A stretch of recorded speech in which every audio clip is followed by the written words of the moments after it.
The first thing I knew was a terrific crash. And strangely enough, the evening before, I had put a haversack, army haversack, with my camera, which was strictly unofficial, you weren't supposed to have a camera, and a writing case and some letters all together, and I hung that near my bunk. And also I tied a water bottle with a packet of malted milk tablets onto my water bottle, and those were tied onto my life jacket.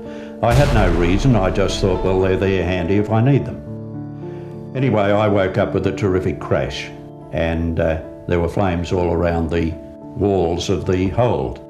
I realised later on that they were oil pipes that had burst, and I just grabbed both the haversack and the life jacket and careered straight across the floor and started up the first flight of stairs. And I was halfway up and a terrific deluge of water came down through these two lots of gratings, and I lost my haversack, but fortunately I had my left arm, I had the life jacket, and I was hanging onto a handrail. And then I went straight up onto the next deck, which back to my right was the hospital deck. Well, all I could see was just a mass of flames in the glance I had time to make as I turned to go up the next stairs. And as I turned, I tied my life jacket, and I took one step out onto the deck, and the waves came across the deck. It was level with the surface of the sea, and the whole thing went down underneath me, and I went down with it.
The fumes from the fire and the oil were shocking, and the whole thing was lit up with fire.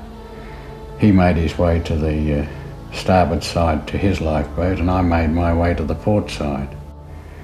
And on my way I noticed Alexander, the third engineer, and Hall, the extra fourth engineer, standing at the top of the companionway when I made for my port aft lifeboat.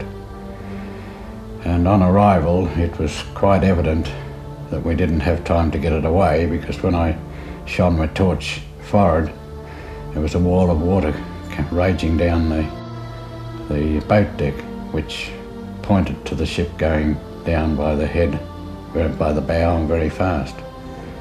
And the next thing, the water had caught up with me, and over the side I went. On picking myself up,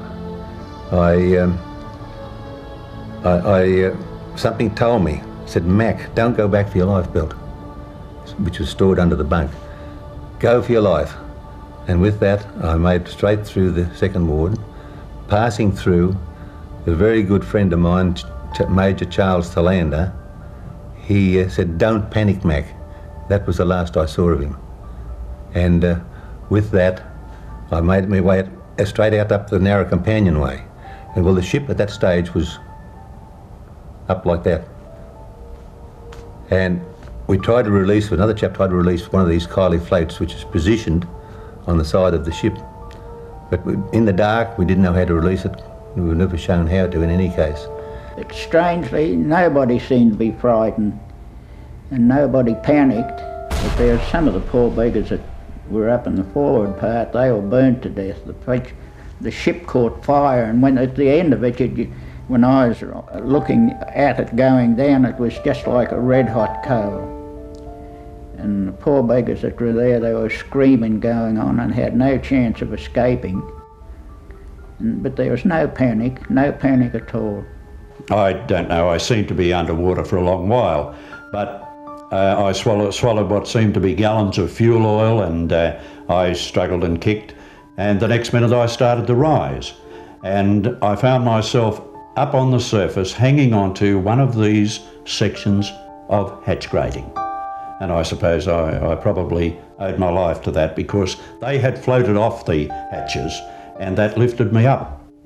And I just glanced around, and it was just pre-daylight, and I could just see the stern of the Centaur vertically disappear. Well, I obviously went down underwater, and it took some time, I should imagine, coming to the surface. But having done that, Sister Savage just popped up right between my arms. It wasn't a case of looking for her or reaching for her. She just came straight up between my arms. And it wasn't long before I was hit on the back by something, which turned out to be a crew's toilet off the deck. We endeavoured to get on to that roof, and I got on and tried to help Sister Savage on, but she was a pretty big woman, and I had to get back into the water and literally push her on. That wasn't all that hard really, but the only bit of humour in the incident occurred when she called out, "Tommy, I've got no trousers on." And I told her it was a bloody nice time to think of modesty. And that is absolute truth. And through the darkness I could hear cries, but they were mainly female cries from the nurses. But it was so dark and water covered with oil that just could not do anything. You couldn't tell where they were coming from, only in the distance.